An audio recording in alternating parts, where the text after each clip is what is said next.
It's still Thursday, the 9th of March. My name is Juan Brown. You're watching the Blanco Lirio channel, special evening edition. Just got done watching the media briefing from the Department of Water Resources and U.S. Bureau of Reclamation as they explain the possible flooding concerns here in California, as we have 3 atmospheric rivers aimed at us right now following record-breaking snowfall. I think you can see right here behind me, there's the pile of snow on the back of the global headquarters off of the roof. Let's check it out. For the last 3 years, we've had pretty severe drought conditions here in California. Just back in December of 22, the precipitation starting point was anywhere from 20 to 40% of average. Now, today, we are well over average with precipitation and snowfall, as much as 200% of average on our snowfall in the mountains. We have 3 atmospheric rivers lined up. 2 storms are currently in the 6-day forecast window, with freezing elevations increasing notably today. Just now, we transitioned from snowing outside to raining here at the 3,200 foot level. So we've mixed out the last bit of that cold air, and it's beginning to warm up in conjunction with these atmospheric rivers. So flooding impacts across the state are anticipated. Here's a rough view of what those atmospheric rivers look like. Here's the first one it's starting right now, and it's going to go for a good 33 hours or so. Then the second atmospheric river within the next 6 days, and then 10 days out, a third one, and possibly a fourth one as far out as 14 days in the forecast. The Scripps Institute is very interesting. They've got the new technology now of the C-130, new old technology. They're using, in conjunction with all their satellite views, they're also using the C-130 aircraft from Keesler Air Force Base, the Hurricane Hunters, which can fly into these atmospheric rivers and get a lot of detailed information as to the intensity, strength of these weather events, and get this information into the computer models and really tighten up these computer models. And this is helping tremendously with flood control planning here across California, and also water level control in the different reservoirs. These atmospheric rivers, or Pineapple Expresses, are just fascinating weather phenomenon to watch with today's new technology, satellite technology, as they move in waves across the state of California, just hosing down the entire state and the Sierra Mountains, coming through in a series of waves. So the warm moisture comes up from the tropics, gets caught in the jet stream, and then smacks right alongside the west coast there. This is a replay of the January atmospheric rivers that were hitting California right up in here. Just fascinating. Like I mentioned in the previous broadcast today, check out Mark Finan's new YouTube channel. He's got access to all these great weather nerd tools, and he shares them with you on his YouTube channel, Mark Finan Weather, and he can show you exactly these atmospheric weather river waves coming to California. So the Center for Western Weather and Water Extremes has developed this atmospheric river scale where they measure both the duration, looking here on the right, the duration of each atmospheric river and the magnitude of each atmospheric river. So here's the first one in yellow, giving it a moderate strength, and it looks like a duration of about 33 hours, and it's just starting to hit right now. And then the second atmospheric river looks like about a 30-hour duration with a more moderate strength at this time. And then they can show you over here on the left kind of where those rivers are targeting the coast of California and at what strength they'll be hitting. So the aiming of these rivers, it's like a hose aimed right at California in the mountains, and they got to figure out where is that hose going to be pointed. This is going to be a lot of water, a lot of rain out of this. They're talking a total for just the next 6 days that just cover the 2 atmospheric rivers. They're talking about a foot of rain, 12 inches of rain in the mountains. So it's not going to fall as snow. It's going to fall as rain as snow levels are rising rapidly. So this Thursday, storm looking at 3 to 4 inches, and then Friday another 4 to 6 inches, and that gives you your 12-inch plus totals. So what does this do to the snow pack in the high Sierra? It just mostly absorbs this water, but down here at where I'm at the 3,200 foot elevation and lower, it's going to run off or melt off a lot of this snow. And that's where we were talking about the concern of the high snow loads on these roofs. The snow load's going to peak out as this water gets absorbed by the snow and then begins melting off the snow. But there'll be a very touch and go period with roofs that have dangerous levels of snow load on them right now. This slide shows how the freezing temperatures are finally getting mixed out or moved out of here by the atmospheric river. So we've got the blue showing freezing level around 2,000 to 4,000 feet, which is what it's been in our neck of the woods recently.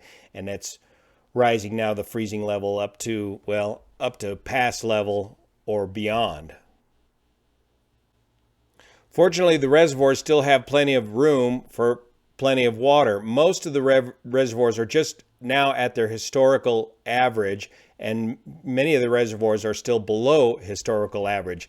We can break down some of these reservoirs specifically here, starting at Trinity Lake. Remember Trinity Lake? Stand by, let me show you that. Well, first let's start with agencies. We're going to start with federal agencies first, then we'll go with state agencies, and then local agencies that all got to work together to form this California water system. Shasta Lake located right here, Trinity Lake located right up here. Remember, we flew over that in the 310 a few months ago and was remarking just how low Trinity Lake still was, and Shasta Lake as well. In today's briefing, I learned that Trinity Lake relies more on the snowmelt from the Trinity Alps up here, whereas Shasta Lake is more dependent on rainfall amount than it is snowpack, which is considerably different than Oroville, which relies primarily on, well, a combination of rain and snow, but primarily on the snowpack on the high Sierra to get it topped off. So back here at Trinity Lake, using these storage level graphs, this blue color here shows that historical average over the months starting at the 1st of October, the beginning of the rain season here, as the rain tries to fill up the reservoir and then they use that water throughout the rest of the year. There's the total reservoir capacity up here at the top, the straight blue line. This dark blue line here shows where we are at currently, and Trinity Lake is just very, very slowly coming up. So Trinity Lake is still very low and needs a lot more water. Remember too from a previous briefing that Trinity, from when we flew over there, Trinity Lake primarily feeds the Trinity River, which goes straight out to the coast, but also some of the water is piped off of Trinity Lake and fed down through Whiskeytown Lake and back into the Sacramento River below Whiskeytown Lake. Next up is Shasta Lake, the total reservoir capacity shown up here in the solid blue.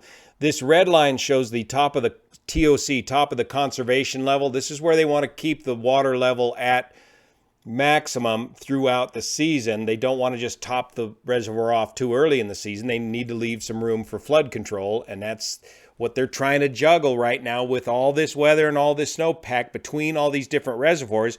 All these different agencies are having to communicate each other through the Forecast Coordinated Operations Center and working with flood control officials to make sure that nobody fills up their reservoir too quickly or that nobody releases too much water too quickly into the levee system.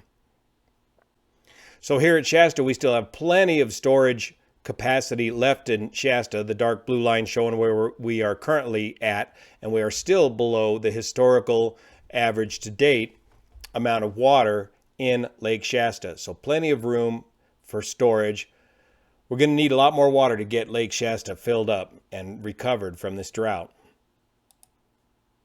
Folsom Lake, also part of the federal project. Now, Folsom Lake's primary mission is flood control for Sacramento and the American River. It's a much more shallow reservoir, and it can be filled up fairly quickly with the snowpack in the High Sierra through the American River drainage system. So you see this red top of conservancy level. brings it right down here early on in the season. And you see they had to do some spills during the atmospheric rivers earlier this year, so they already had to spill some of the water out of Folsom. And in fact, right now they are spilling at a rate of 5,000 cubic feet per second out of Folsom. And the plan is, according to this briefing, they're going to ramp up that spill to 30,000 cubic feet per second out of Folsom Reservoir and hold that for several days and watch as these systems pass by how the storage capacity looks in Folsom. They're expecting peak inflows into Folsom during this storm of about 60,000 cubic feet per second. So there you can see the way the Folsom Reservoir works as a storage battery. You can take all that excess water in and moderate it out, thus providing flood control. Folsom Reservoir, located right here, collecting all of this American River watershed area. And they say they're going to be using the power plant for releases out of Folsom and this new spillway located right here. And here's the original spillway located right at Folsom Dam. Remember, they added a second spillway just for events like this, where they can quickly release water at a lower elevation from Folsom during times of extreme weather events like this, to gain better control of the reservoir and have redundancy of control of the water at Folsom as well, like having a multi-engine aircraft, instead of relying on one single spillway, as we learned over in Oroville. Now, once the water leaves Folsom, it's got to also pass through Nimbus Dam. So Nimbus Dam will be coordinated to match pretty much the flows out of Folsom, and then that water proceeds down the American River into the Sacramento River. So one of the questions that came up in the briefing is, well, is there any additional storage of water once it leaves these reservoirs? Well, it gets into the California aqueduct system, and they can move that water downstream. So they've turned all the pumps on and are moving as much water to Southern California as they can. And then they've got this stuff called Section 215 water. This is basically excess flood water that is made available for recharging of groundwater. They call it groundwater recharge. So in those areas that have areas that you can flood to recharge your groundwater supply, that's what they're trying to do with some of this excess flood water, instead of just letting it all go out to sea. But that's the limits of how much above ground water storage capacity we have here in California. So underground water storage capacity may be a large solution to our ongoing water storage problems here in California.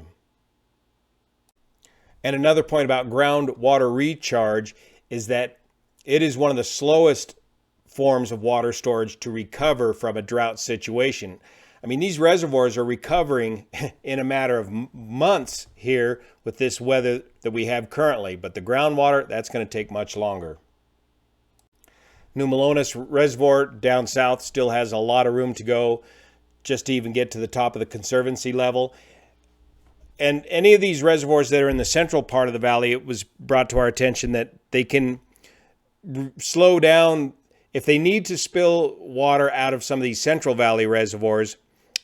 Because of the high snowpack and because of the expected potential flooding from the lower elevation melting snow, they will reduce the amount of outflow of these reservoirs during the actual storm event to not to overfill the streams and rivers downstream of these reservoirs while the atmospheric rivers are occurring. And then once the biggest part of the atmospheric river passes by, they can ramp up, if they need to, the spillage of water out of the reservoirs to help mitigate any flooding damages downstream. Ted Craddock was up next for Oroville, run by the State Department of Water Resources. Currently, Oroville Reservoir, this is a video from back in April of 2019. That was the first time the new spillway gates were opened at Oroville. And breaking news, they're going to reopen the spillway gates here at Oroville for a small spill tomorrow, Friday, at noon. So hopefully we'll get some good video of that. Right now, the level of Oroville is at 839, call it 840 feet. Remember, a full pool at Oroville is at 900 feet, so they got 60 feet to go. But in anticipation of these storms, first, they've been saving as much water as they can at Oroville. They've only been releasing anywhere from 1,000 to 3,000 cubic feet per second of water out of the Hyatt power plant located down here at the base of the dam.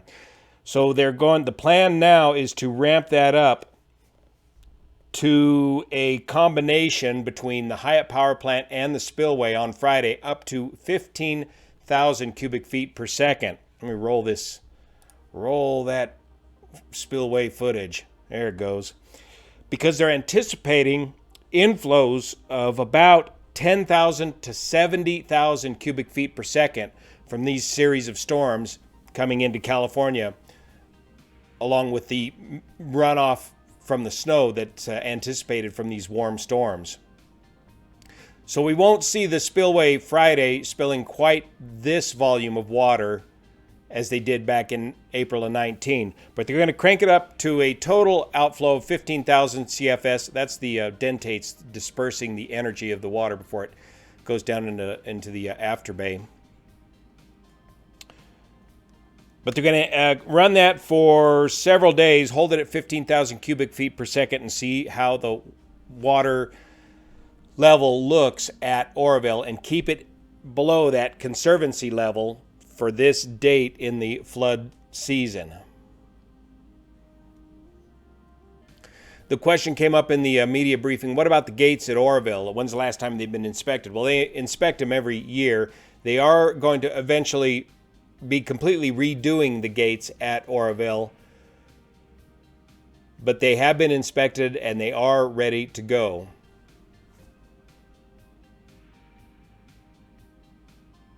And some of the other media questions about Oroville was like, they haven't even been paying attention at all to what's going on at Oroville since the rebuild of the spillway.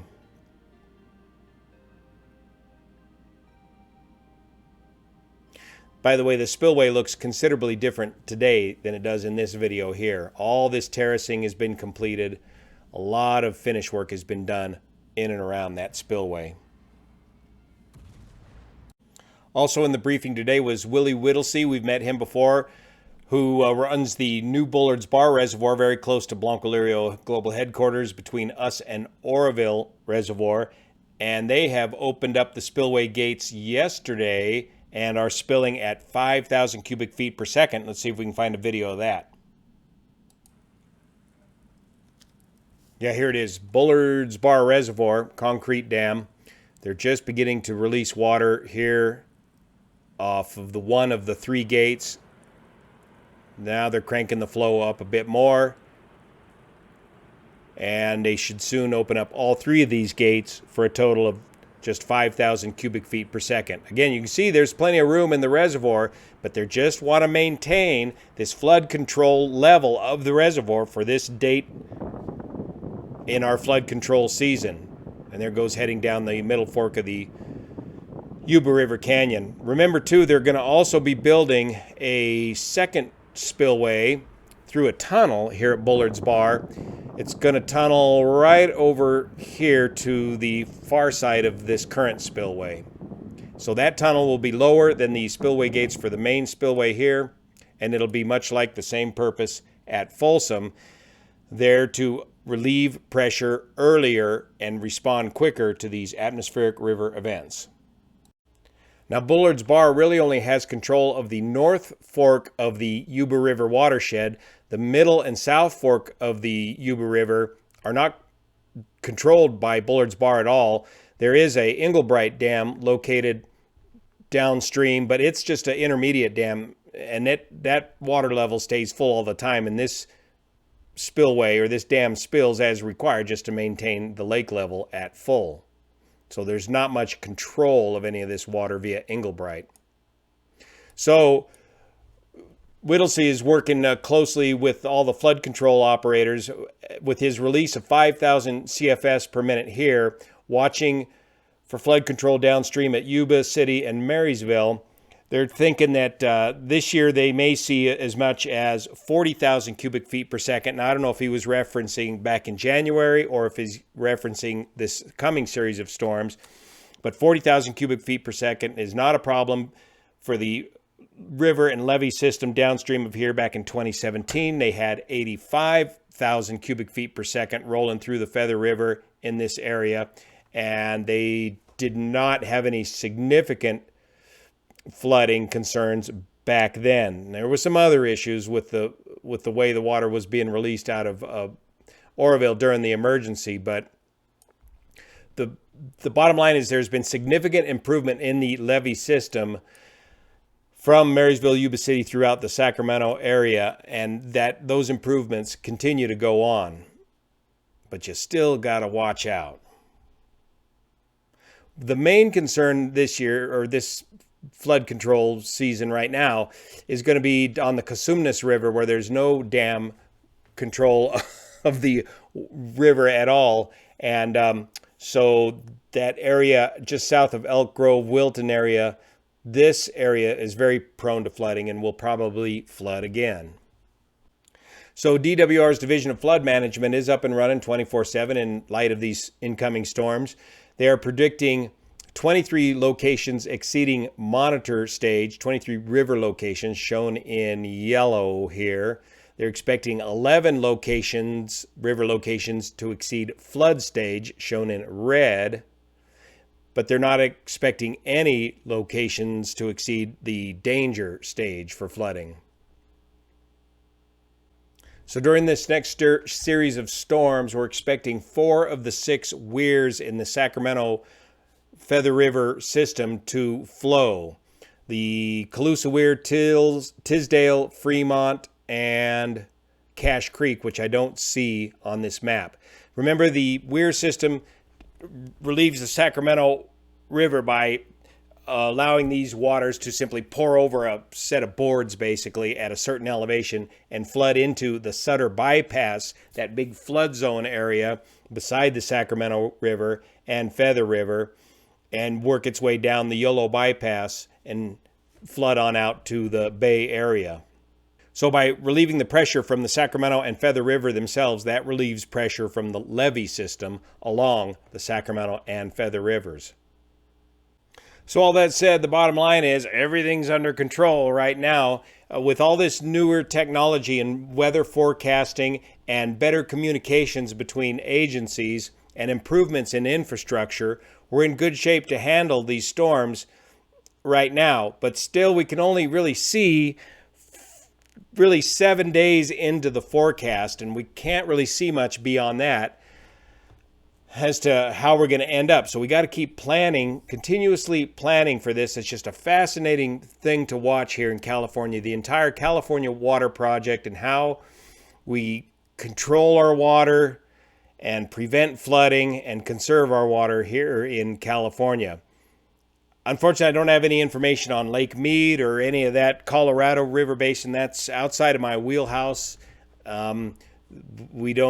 This water system does not impact that water system. So I don't know what the story is down there. So thanks so much for your support of this station, especially the folks over on Patreon that make this all possible. Stay tuned. We'll see if anything major changes, and we'll get you an update as soon as Oroville starts spilling tomorrow. See you then.